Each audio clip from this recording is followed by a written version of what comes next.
Hey guys, আসসালামু আলাইকুম। সবাই কেমন আছেন? আশা করি সবাই ভালো আছেন। আলহামদুলিল্লাহ, আমিও আপনাদের দোয়ায় ভালো আছি। আপনাদের জন্য আরও একটি নতুন ভিডিও নিয়ে আসলাম। 12 দিনের পাবদা মাছের জন্য পুষ্টিকর খাদ্য প্রস্তুত কিভাবে করতে হয়, মাছের দ্রুত বৃদ্ধি ও রোগ প্রতিরোধের উপায়।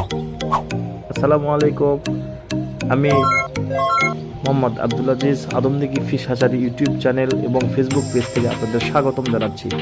আজকের ভিডিওতে দেখাবো কিভাবে 12 দিনের পাবদা মাছের জন্য পুষ্টিকর খাদ্য তৈরি করা যায়। এমন একটি ফর্মুলা শেয়ার করব যেটা মাছের দ্রুত বৃদ্ধি, রোগ প্রতিরোধ ক্ষমতা এবং পানির মান উন্নত রাখতে সহায়ক হবে।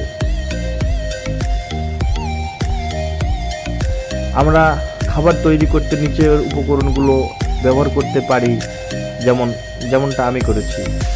1 নম্বর জিঙ্ক, 2 নম্বর ক্যালসিয়াম, 3 নম্বর এনজাইম, 4 নম্বর ভিটামিন বি কমপ্লেক্স অথবা মাল্টিভিটামিন, 5 নম্বর ভিটামিন সি, 6 নম্বর ভিটামিন B1 B2। জিঙ্কের কাজ মাছের রোগ প্রতিরোধ ক্ষমতা বাড়ায় এবং কোষ গঠনে সাহায্য করে। ক্যালসিয়াম মাছের হাড় ও পাখনার গঠন মজবুত করে।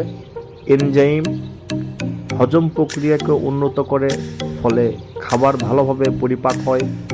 ভিটামিন বি কমপ্লেক্স বা মাল্টিভিটামিন যাকে বলি আমরা, মাছের স্নায়ুতন্ত্র এবং বিপাক ক্রিয়ার জন্য খুবই গুরুত্বপূর্ণ। ভিটামিন সি পানি থেকে মাছের দেহে অক্সিজেন গ্রহণে সহায়তা করে এবং স্ট্রেস কমায়। ভিটামিন B1 B2 এগুলো মাছের শক্তি উৎপাদন ও কোষ সুরক্ষায় সহায়তা করে। চলুন এবার দেখি কিভাবে এই উপকরণগুলো একসাথে মিশিয়ে খাবার তৈরি করব। প্রথমে একটি পরিষ্কার পাত্রে প্রতিদিনের প্রয়োজনীয় পরিমাণ ফিড নিব। এবার তার মধ্যে নির্ধারিত পরিমাণ জিঙ্ক এবং ক্যালসিয়াম উপকরণ মিশিয়ে নিব। আমি এখানে একটা পাত্রতে 4 কেজি পরিমাণ খাবার নিচ্ছি। সেই খাবারের মান এবং সেই খাবারের পরিমাণ অনুযায়ী এখানে আমি জিঙ্ক মিশালাম 1 লিটার, ক্যালসিয়াম 1 লিটার এবং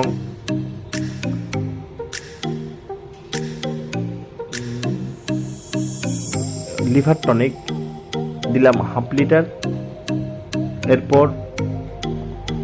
এবার তার মধ্যে নির্ধারিত পরিমাণ জিঙ্ক এবং ক্যালসিয়াম পাউডার মিশিয়ে নিই। এরপর 10 থেকে 15 মিলি এনজাইম যোগ করি। এটা মাছের পরিপাক প্রক্রিয়ার খুবই গুরুত্বপূর্ণ। এবার মিশিয়ে নিই ভিটামিন বি কমপ্লেক্স সিরাপ বা পাউডার, সাথে ভিটামিন সি এবং ভিটামিন B1 B2। সব উপকরণ ভালোভাবে মিশিয়ে কিছু সময় রেখে দিই যাতে ফিড ভালোভাবে ভিজে যায় এবং উপাদানগুলো ফিডের সঙ্গে মিশে যায়। এভাবে মিশ্রণটি তৈরি করে প্রতিদিন সকালে বা বিকালে খাওয়াতে পারেন। উপকারিতা এবং পরামর্শ। এই ফর্মুলা ব্যবহার করলে পাবদা মাছের বৃদ্ধি দ্রুত হয়, রোগ প্রতিরোধ ক্ষমতা বাড়ে, পানির গুণমান ভালো থাকে এবং মৃত্যু হার অনেক কমে যায়। তবে একটা বিষয় খেয়াল রাখবেন, পুকুরের পানি যেন পরিষ্কার থাকে এবং পর্যাপ্ত অক্সিজেন থাকে। প্রতিদিন খাবার দেওয়ার আগে পানি ও মাছের অবস্থা দেখে নেওয়া খুবই জরুরি। যেমনটি আপনারা দেখতে পাচ্ছেন, আমি ভিডিওতে পুকুরে নেমে গলায় একটা কাপড় বেঁধে আমি মাছগুলো প্লেটে নিয়ে এসে আপনাদের ভিডিওর সামনে প্লে করলাম, দেখালাম। সবাই মাছটাকে পর্যবেক্ষণ করবেন এবং মাছের কোনো সমস্যা আছে কি না, কোনো নতুন ব্যাকটেরিয়া বা কোনো ফাঙ্গাল ইনফেকশন আছে কি না, মাছগুলো দেখে নেওয়াটা খুব জরুরি। সবাই এরকমভাবে মাছটাকে খাবার আগে এবং পরে প্লেটে করে নিয়ে মাছটা দেখবেন, তারপরে খাবার দেবেন। বন্ধুরা, এই ছিল আজকের ভিডিও। আশা করি উপকারে আসবে। যদি ভালো লাগে তাহলে লাইক দিন, শেয়ার করুন এবং আমার YouTube channel Adamdighi fish farm, Adamdighi fish hatchery subscribe করতে ভুলবেন না। আপনার পুকুরে যদি এই ফর্মুলা ব্যবহার করে থাকেন তাহলে কমেন্টে অভিজ্ঞতা শেয়ার করুন। দেখা হবে পরবর্তী ভিডিওতে। আসসালামু আলাইকুম ওয়া রাহমাতুল্লাহি ওয়া বারাকাতুহু।